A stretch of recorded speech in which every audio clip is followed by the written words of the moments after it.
Namo tassa bhagavato arahato samma sambuddhassa. Namo tassa bhagavato arahato samma sambuddhassa. Namo tassa bhagavato arahato samma sambuddhassa. Aparutade sangamatassa taura. Yes, Odavanta Bamunjantu Satang.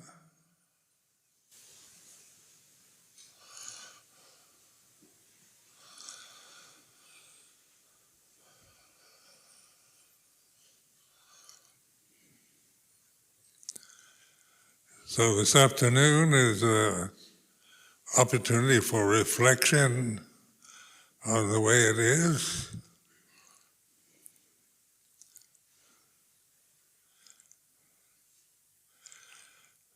And this is to listen.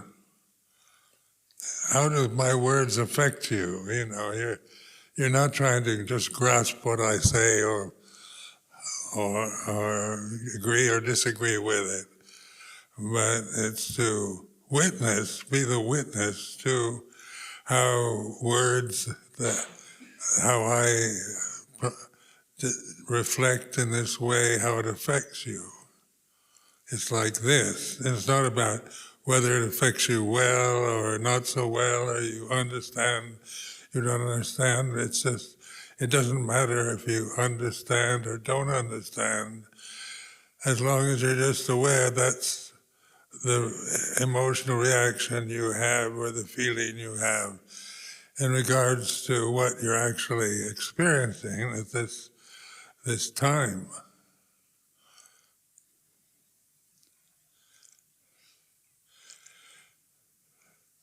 So it's very interesting, as questions have been asked about the scriptural teachings, the Anapanasati Sutta, and the various four foundations of mindfulness.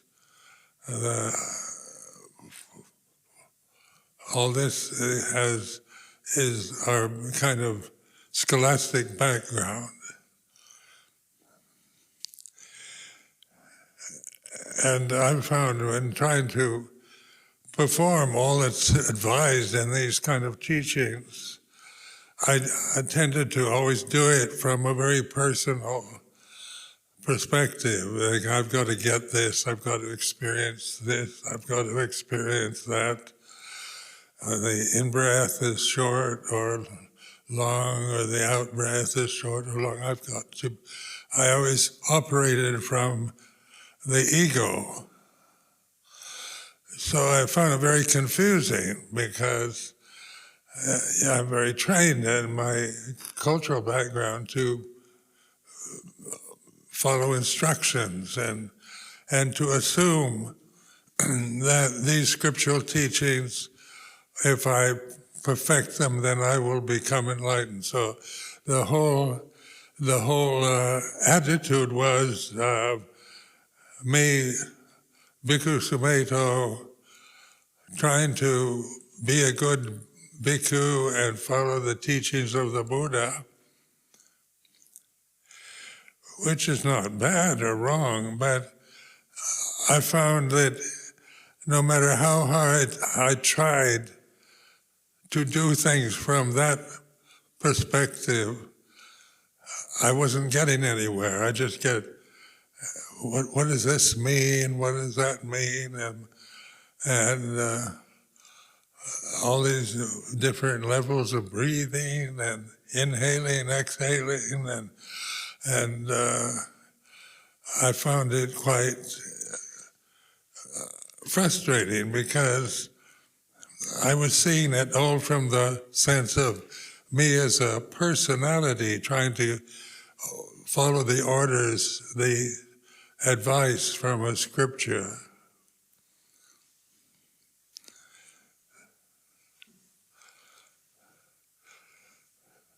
So I remember feeling, that the teaching of anatta was was of the three, of anicca, dukkha, anatta, I could easily have insight into impermanence and suffering, but anatta absolutely baffled me. No self.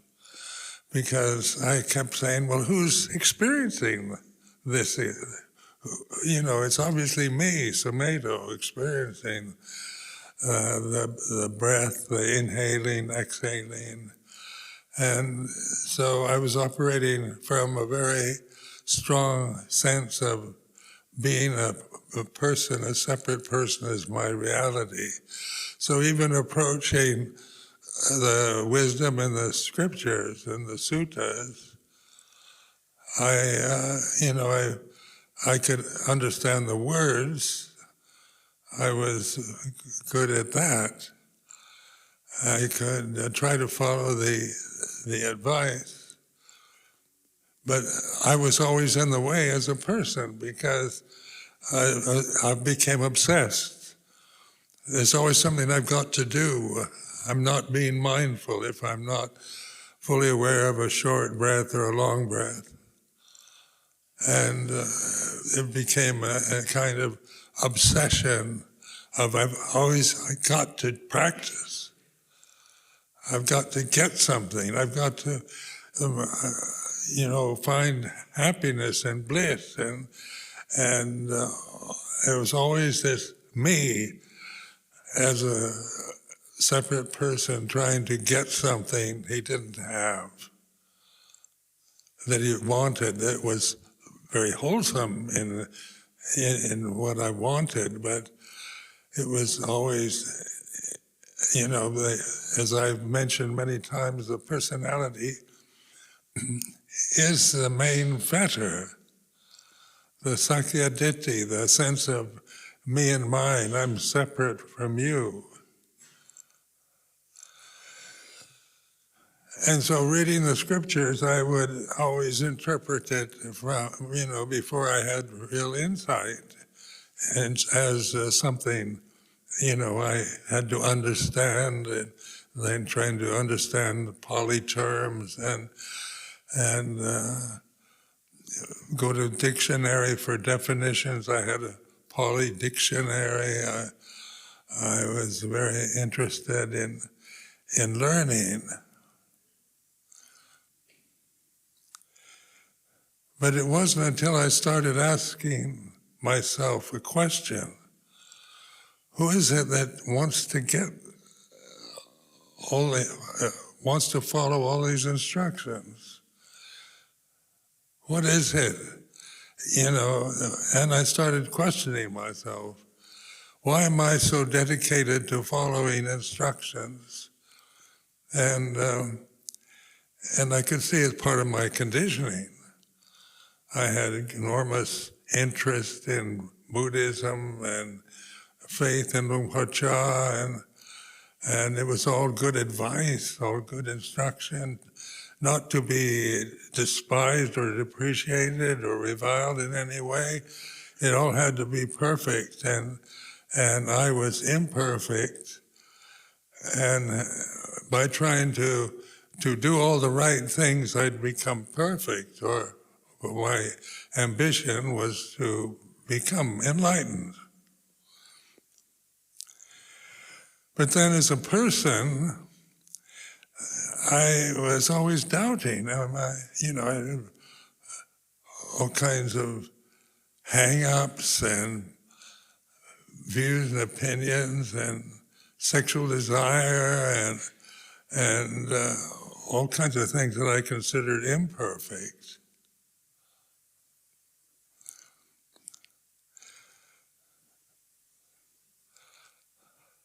So it was my investigation, and to who wants to get enlightened. And just by asking myself that question, at first it would be most obvious, Sumedho wants to get enlightened, but that was taken for granted. It wasn't, like a new discovery. because I identified with my name, Sumedho, and Sumedho obviously ordained to become enlightened. And so just by questioning, I began to use doubt as my meditation practice. Who is Sumedho? Where is Sumedho? At the here and now, and then, in physical body, as a convention, sitting here is obvious. But you're not interested. I wasn't interested in the obvious answer to the question, but in the question itself. Because at first my intellect was saying, this is stupid, I know I'm sitting here, and I'm Sumedho, and this body is Ajahn Sumedho, and that's all convention and taken for granted.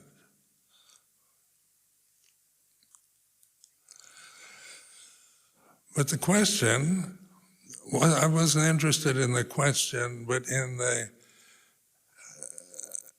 result of the question, because it makes you doubt. And doubt, as a person, as Bhikkhu Sumedho, I like to answer doubts, resolve problems. So on the intellectual level, on the conventional level, I could do that. But that wasn't the point of doubt, but the point of that point where your thinking mind stops.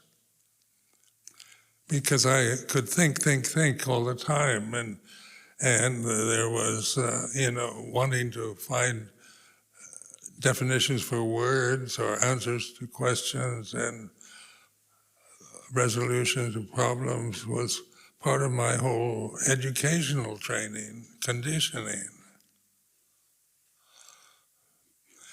And one day I remember sitting in the sala in Wat Papong with Luang Por and it was sitting on an asana song, a kind of lifted place where monks sat, and I was in this compulsive state of trying to follow my breath, develop samadhi through anapanasati, and I just suddenly stopped and said to myself, I don't have to do anything, go anywhere, be anybody. And just by thinking, I don't have to do anything or become anything or go anywhere, I felt suddenly incredibly peaceful. I was in samadhi, where when I was trying to get samadhi, because that word is very important in this tradition. He has samadhi, his samadhi's weak, my samadhi's strong, or on and on like that. And of course, to somebody not of a Buddhist background, samadhi was an exotic word, something you really wanted and tried to get because everybody said it was very good and necessary. So I practiced to get samadhi. When I started going the opposite direction, I don't have to get samadhi or do anything or become anything or go anywhere. I felt totally relaxed.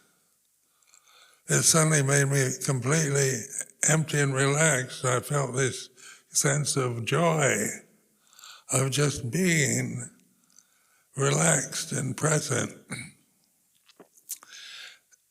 Where the personality was to get something, do something.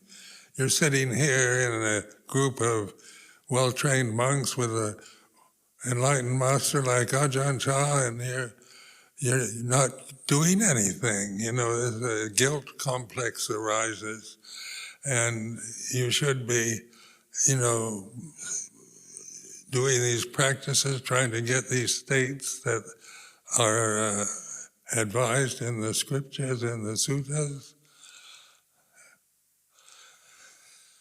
But then my personality took over and said, no, this must be wrong. It can't be right, because you've got to get this level of concentration and scan the body and do this, do that.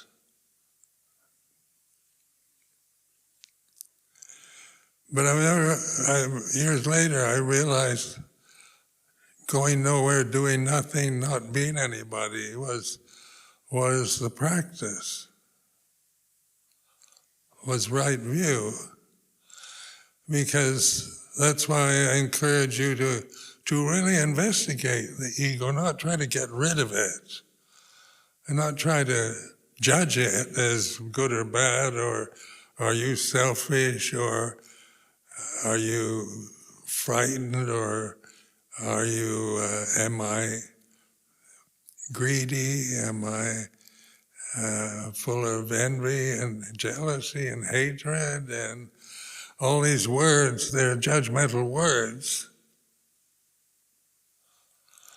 that we apply to ourselves, because, even as a person, I don't want to be a selfish person.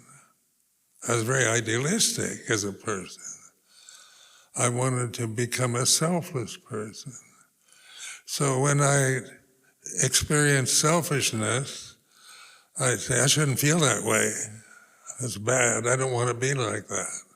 So that's a judgment, isn't it? It's a criticism of a feeling I have, and it becomes very personal. It creates this sense of I'm not, I'm not getting the right states. I'm not good enough, and various feelings of self-disparagement and despair would arise.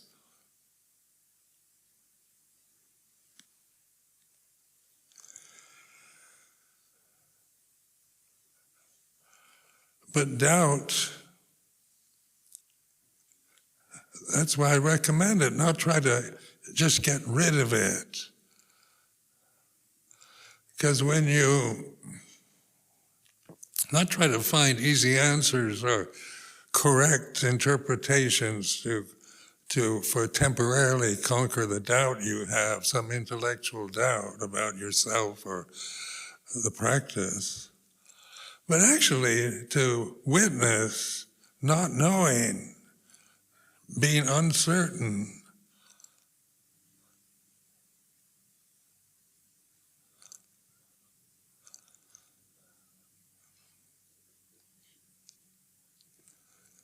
And so this, before I became interested in Theravada, my real interest began with Zen Buddhism, Japanese Zen Buddhism, and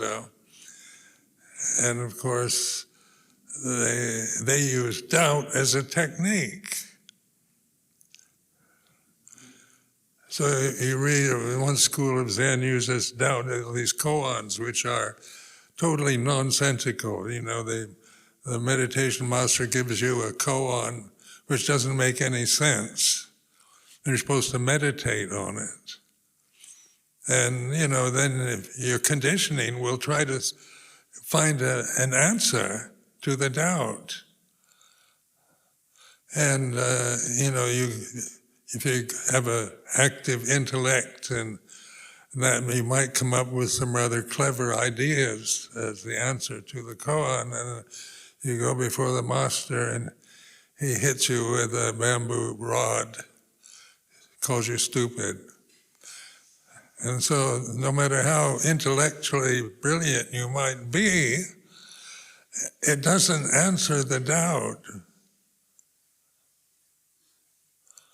So like koans are nonsense, and so you can't answer it with your intellect. but it throws your mind into emptiness. Who am I?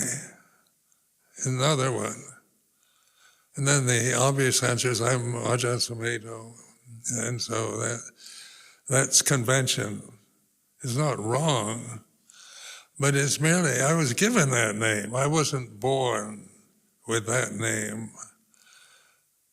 In fact, when I was born, I didn't have any name, and then I was given a Christian name, and then became a monk who was given a Buddhist name.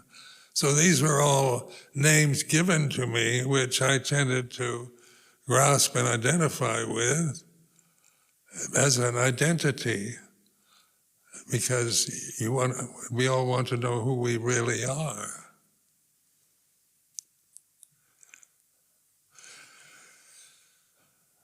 My Christian name was Robert. Am I really? Because that was given to me when I didn't, I was a totally innocent, unknowing baby. I don't remember being baptized. It was done when I was a newborn infant. But I grew up with that name, and then changed the name to Sumedho when I became a monk. So these were givens. But who is Sumedho? Who is Robert? Before the name was given, like a newborn baby is a fully conscious human form, and then it's given a name by the parents. So that is, that's conventional reality. There's nothing wrong with it, not criticizing it, but realize that these tend to create the illusion that we are a separate person with a separate name.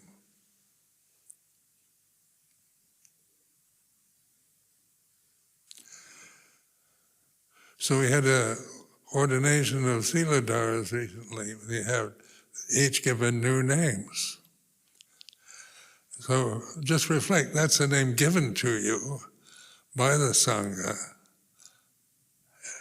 But it's not really who you are. It's the convention in this tradition. Then who am I if I'm not Robert and I'm not Sumedho? So operating from the Sumedho position, trying to go through all the stages of Anapanasati, it was getting me nowhere but confused. I regarded this scripture very highly. But and so it's not to be, I'm not disparaging it, but just pointing out, maybe we don't use it in the right way. We use it always from Sumedho trying to get these various stages. And that doesn't work, because Sumedho is an illusion.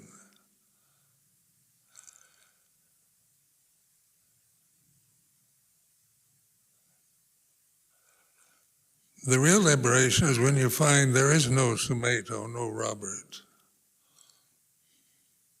That's liberation. There's no separate person. There's separate forms. That's because we have eyes that can see. So I can, I don't have very good vision, but I can see all the separate forms. They're not, you can't combine all the separate forms into one perfect form. And nobody would be so stupid as to try to do that.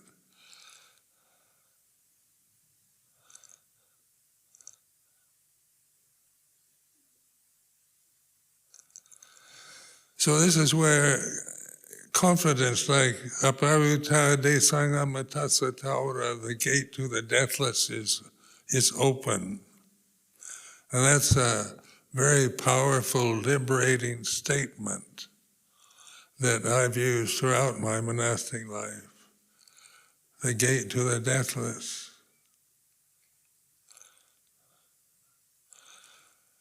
And then try to figure out deathlessness with your intellect. Try to, you can say immortal or words like that. Deathless, eternal. We have words to convey that. But the gate to the deathless is awareness, here and now. And to trust that awareness, and when you're actually investigating the four foundations of mindfulness, that are you doing it through trying to get something from it, or using it as a reflective tool from awareness, like Gayanupassana, Satipatthana, Vedananupassana. You're kind of encouraged to look at the body in a different way than from the personal. Is it me contemplating the 32 parts of the body? Hair of the head, hair of the body, nails, teeth, and skin? Is it Sumedho, newly ordained monk, contemplating the hair on his head, the hair on his body, his fingernails, toenails, and skin? Or, that's a question to ask yourself. Can your personality really observe the body? What is it that it can be aware of the body, aware of your fingernails? It's mindfulness, isn't it? It comes awareness. And is awareness personal? I can claim it, I'm aware or I'm not aware, because of the language, grammar, and so forth. I can claim it as a personal condition. But in reality, what is awareness? The gate to the deathless is open, so it's that's a proclamation. The Buddha didn't say, I believe that the gate to the deathless is open. It's not a belief, it's a proclamation. So it's here and now. The gate to the deathless is always here and now. And then you think of your own personal history, or when I was christened as Robert, when I was given the Pali name Sumedho. That's history, that's memory. So memory, try to hold on to a memory. The world we live in is our memory. So we have we remember, at my age, I've got a lot of memories. So it's not that I don't have memories anymore, but I know what they are. I can't find any memory at all, good or bad, right or wrong, that has any kind of ability to survive. They come and go like clouds in the sky.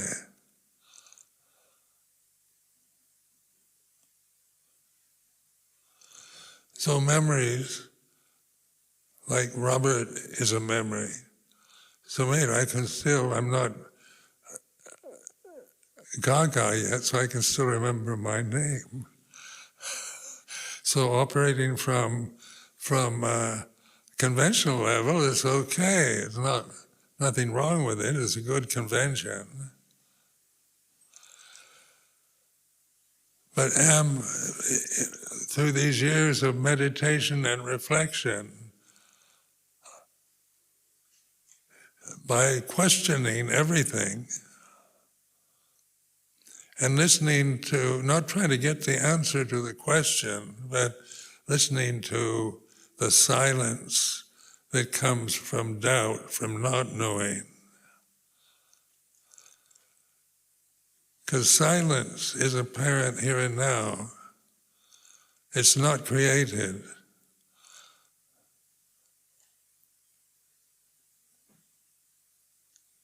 It's the unborn, uncreated, unformed, unconditioned that is here and now, where no matter how confused emotionally you might be, the silence is behind all that confusion or anguish or despair or grief.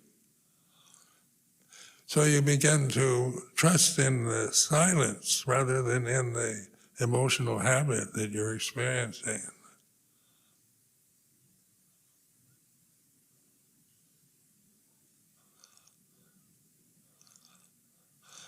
Living in communities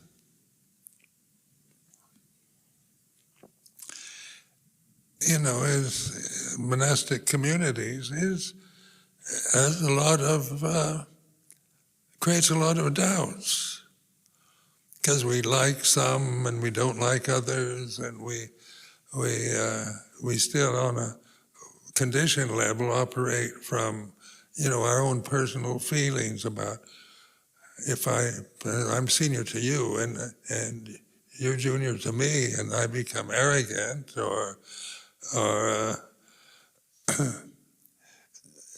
I impose I'm an Ajahn and you aren't, and you can make a whole arrogant stance as you gain seniority in a monastic community, an alms mendicant community.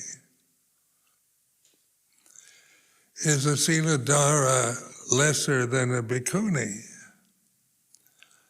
So then this question comes up: is bhikkhuni the ultimate attainment for women, and Siladhara is inferior to it?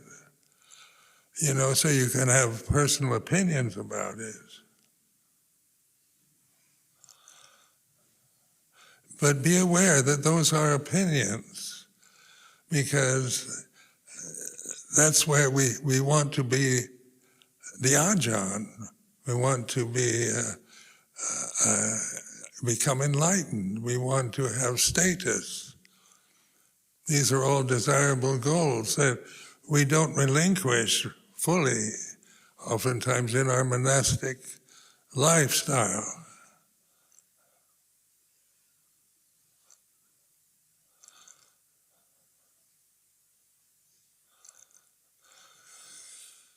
So the Siladharas, the bhikkhus, are alms mendicants.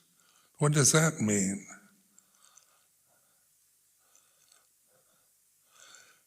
Are monks superior to Siladharas, and because they have this traditional form, or we can have views and opinions about that. But is that really what we're in for? Do we really believe in that? All of you here have intention to realize Nibbana, the deathless. The gate to the deathless is open. And it's not about becoming some important member of the Sangha, but by being the awareness here and now.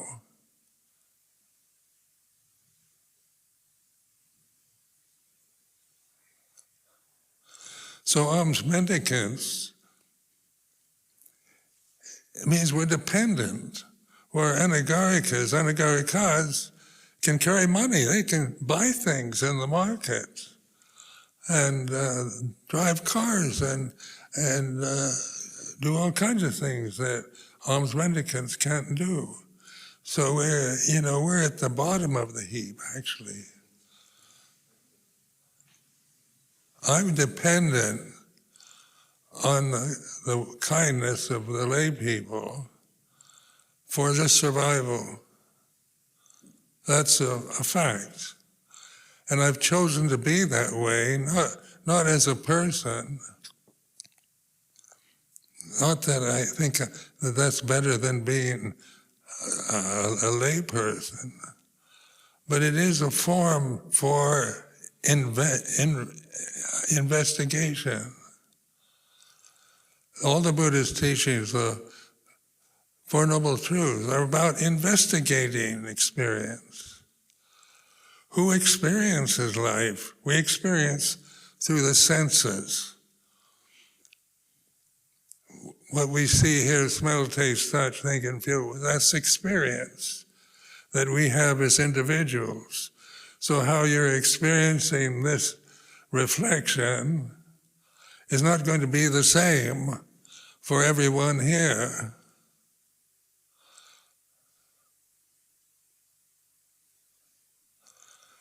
But it can't be, because on that level, where the awareness is unitive.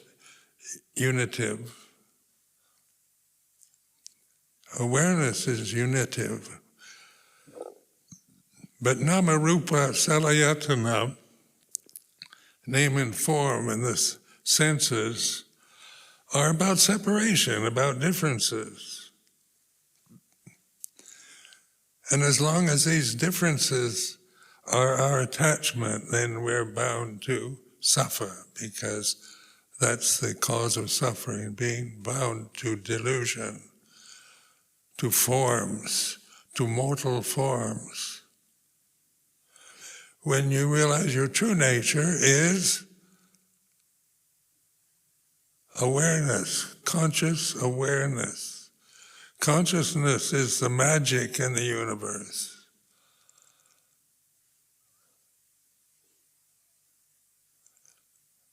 It's the ultimate reality. Whether you call it consciousness, that's another English word that we use. Or we call it Dhamma. That's the Pali word. We don't take refuge in consciousness in the Pali forms. We take refuge in the Dhamma. But these are all words, one Pali word or English word. It doesn't really matter in the long run. It's to realization, the reality of here and now, apparent here and now, timeless. Try to imagine timelessness, akalika Dhamma. Can you imagine it? Because imagination is all about time. Like to try to imagine timelessness, the words to imagine are time-bound conditions. So you get nowhere trying to imagine timelessness. But it's apparent here and now. Conscious awareness here and now.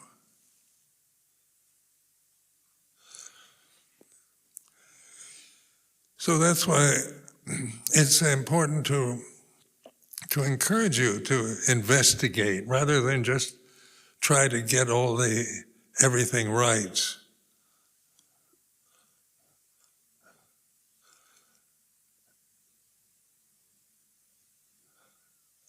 Scriptural teachings can be very intimidating. We give them a special place. They're way above us. So we have, they're words of the Buddha, they're sacred. And so all these words of the Buddha, sacred, are words. And all words are sankharas.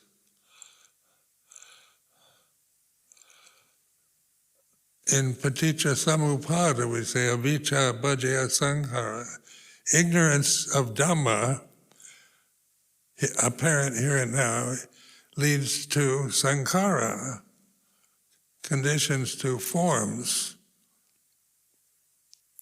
Forms manifest through ignorance.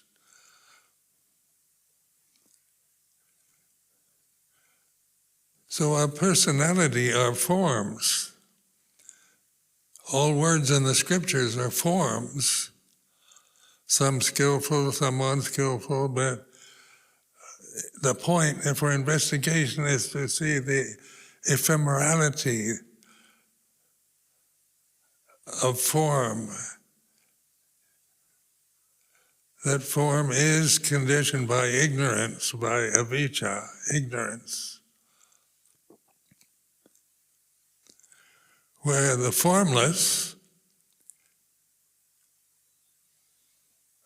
vinyanang anidasanang anantang sappado pabang, the aware, conscious awareness, isn't form, has no form. That's why you can't find it. You can't see consciousness. You can't, it has no form. How can you see it?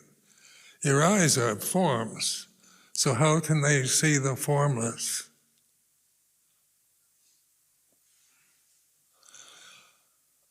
Eyes have objects, so there's sensory consciousness. Sensory consciousness is eyes, ears, nose, tongue, body, mind, intellect, brain, is all forms that have a beginning and an ending. So they're impermanent and suffering. They're the causes, this grasping, this clinging to forms is the very cause of suffering.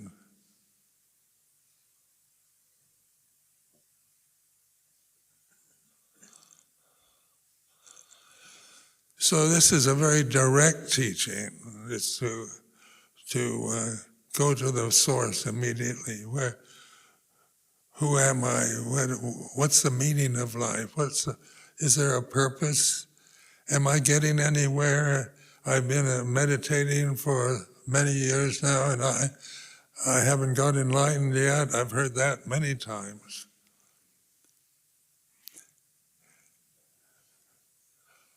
So meditating for 20 years without getting enlightened is still skillful behavior. It's better than not doing it.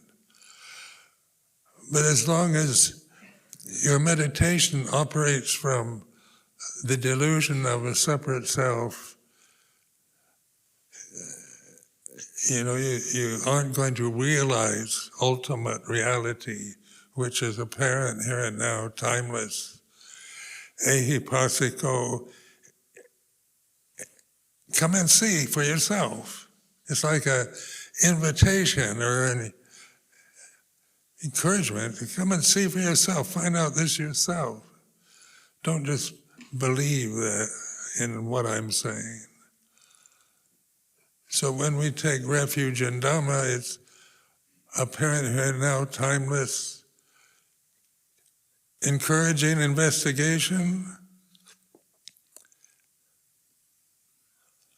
leading inwards to be experienced individually through wisdom. So how many of you feel that you have wisdom? Even with the university degrees, even as a person, there's worldly wisdom, learning how to survive in a society, how to survive on the street, how to survive in the Sangha, how to survive in a marriage is kind of worldly wisdom. But ultimate wisdom, enlightenment, is apparent here and now and timeless. It's not something you get or have lost, it's something you don't recognize yourself. It's not bhajatang vetida pavinui, to be realized individually through wisdom.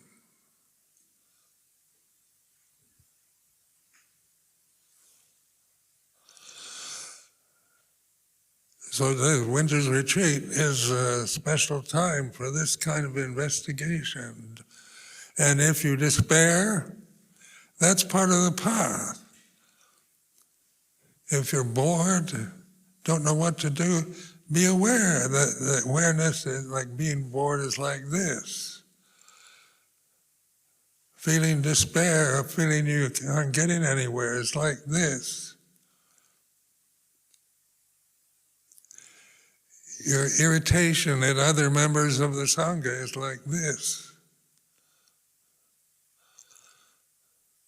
Because that's not judgmental, is it? It's just a way of using English words to open to the present moment. This moment can only be like this.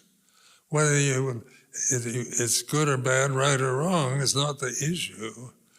This moment, here and now, it can only be like this, here and now. It can't be otherwise. And how it's like this is not going to be the same for everybody.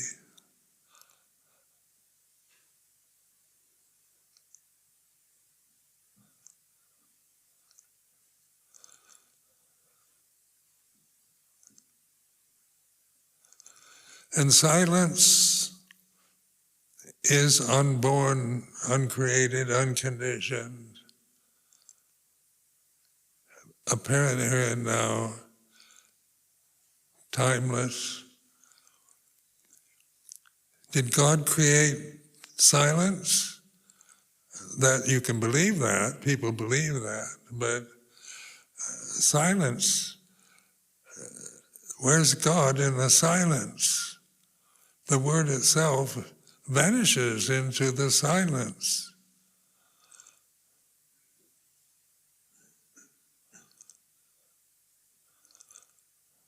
Who created the planet, the sun, moon, and stars, planet Earth? Who created us, men and women, two genders? Or how many genders you might believe in. They're conventions.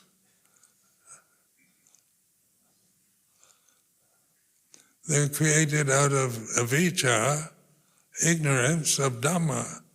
When we realize our true nature is Dhamma,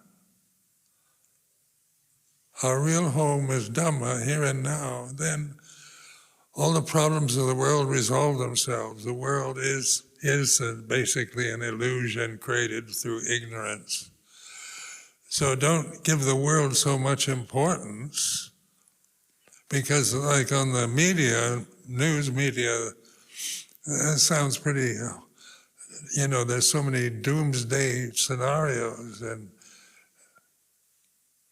depressing events taking place.